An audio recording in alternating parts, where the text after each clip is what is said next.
update Dion Long's status and your injuries? Dion, hurt his back. We're still evaluating it. He'll be week to week. Joe Riddle got hit in the head, so he's out. He's day to day. Searski, has a calf strain, so he's day to day. I believe that's it.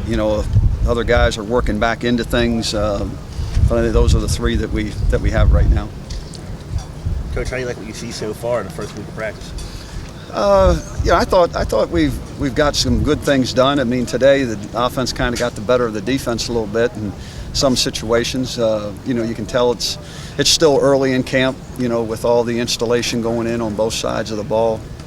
But again, the guys are really working hard. That's the thing that I'm pleased about, and the execution has gotten better. Each day, and because again, the first 5 days we throw everything at them. So now after today, we'll start to go back and go over things. But they've had a lot thrown at them, and I thought they've handled it pretty well. But the execution still has to continue to get better. I think Medeiros can work his way back in pretty quickly. Well, we got the NCAA rules, so he was out here and no pads today, and he's got to go tomorrow, and then shoulder pads and helmets. So. Friday, Saturday, Sunday, Monday, Tuesday, he'll be back, in full pads. So, and he's stayed in good condition. And once we get him into helmets and shoulder pads, then, we'll put him in there all the team drills and everything else. So, I think he'll work back in really quickly. How has CJ looked in this first week of camp? Again, I thought CJ. I mean, the thing that I've been pleased with is I haven't seen any ill effects from him, from the standpoint of running, cutting, or him not feeling comfortable, with his knee. And again, I think what has to happen, just like with any quarterbacks and receivers, they need time to develop some togetherness, some timing, and that's starting to come along, with each practice. But he's moving really well. Like I said, I mean, he could always be better, and he will get better. But again, it's just that process we got to go through is him getting back and then getting the timing down with all the receivers. First week of camp for Shane Cockrell as a freshman. How did he look in his first week? His head's spinning, typical freshman, just like most of them out there. But Shane's talented. He's got a good arm, smart. Takes control of the huddle. But, again, with all the stuff we throw in 5 days, I mean, he's doing the doggy paddle right now. So just trying to stay afloat. How do you see that battle at number 2 quarterback right now? Looks like Caleb's gotten a lot of reps. Well, we've kind of switched the reps back and forth as we went this week between, CJ, Ricardo, and Perry. And, again, we'll have a better idea after we get through scrimmaging tomorrow afternoon. And then as we get into to next week. But all three of them are competing. They want to be the guy. And again, we'll just see how it all plays out based on, their performance.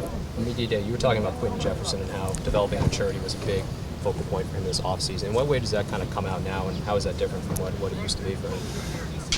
Well, I think the one thing is he had a chance to play towards the end of the year last year and he's developed more confidence. He's gotten stronger. His body's different right now.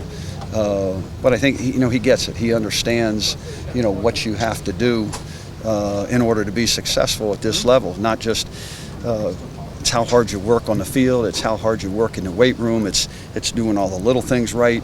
And that's the thing. It's a maturity and a confidence level that has risen, for him,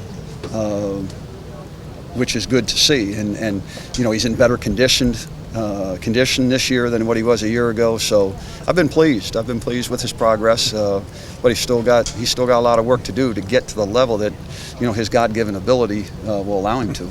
2 freshmen that keep popping up are Jaquil and Jarrett. How have you seen their camp so far? Jaquil is having a really good camp. He's doing extremely well. Been very impressed with him, his ability to run the ball, and he's done a pretty good job of from understanding and executing all the things he's got to execute. Be interesting to see as we get a little bit more into some of the pass game stuff in terms of protections and all those things. But I mean, he's a very talented runner. And Jared, you see a guy out there again who's doing what he's supposed to do, and very conscientious, good ball skills, and somebody that works at it, and we'll see if he can break into a depth factor, or if he could be a guy that could possibly help us on special teams. We redshirted. When you stopped practice over there, what did you say to the guys, and was it just because you didn't like what you were seeing? Well, all of our guys are very, very competitive, but when you're in situations where we're thudding and we're not taking guys to the ground, and we had one there where Cheese went deep and Isaac got beat, and probably was frustrated that he got beat, and then he went in and he wasn't in a position to really thud the guy up and took him down, and it's where that's where I just don't want to see. I know injuries are part of this game, but and we've done a much better job this year than the 2 previous years, but we've got to take care of each other. If you can't get in a position to thud the guy, don't do something where you're going to reach from behind, or those sort of things where we could end up having an injury, and that's why I called him there. I said, appreciate the effort and how everybody's going hard, but we gotta be smart when we're thud. We don't leave our feet. We don't cut block on the offensive line. We don't take guys down. But when we go live like we did, then cutting, doing everything. So I just brought them together and tried to remind them that let's make sure we take care of each other, and let's not do something foolish where somebody will get hurt because of somebody frustrated because they didn't make a play or whatever. Can you talk about the kicking game and how it improved from first practice to this practice? Well, again, we were inconsistent today. I mean, down there in the red and tight red, when we had the opportunities, field goals and the extra points were good. But then when we went out there, I mean, it's just a matter of getting them to, they come out here and all of a sudden there's some wind, it's a little sunny out, and might be a young lady in a bikini over there or something, and they get distracted too easily. That's the whole thing. They almost got to come out here and think like, hey, there's nothing here, and then they think because the wind's blowing, I got to compensate too much here, and that's why I tried to tell Brad, the 58-yarder, he had plenty of leg, and he's trying to play it because the wind's got to do this, and everything else, and he's just got to kick the ball. He's got a good enough leg. It's we just got to keep working between the ears. Nate's been consistent. Today when we were just warming up, he had a couple bad ones, but again, same thing. Oh, the wind. It's like, come on, guys. You're old enough now. You've been around. Let's stop worrying about those things. It is what it is, and still go put the ball through the upright. Monroe's come back and where he is right now, Andre.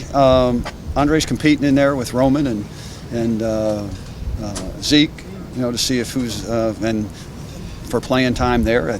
He's in better shape than he was. He's getting a little bit better, and he's just got to keep improving, but hasn't showed any signs of slowing down because of the injury. He looks the best he's looked in the 3 years that I've seen him. You guys good?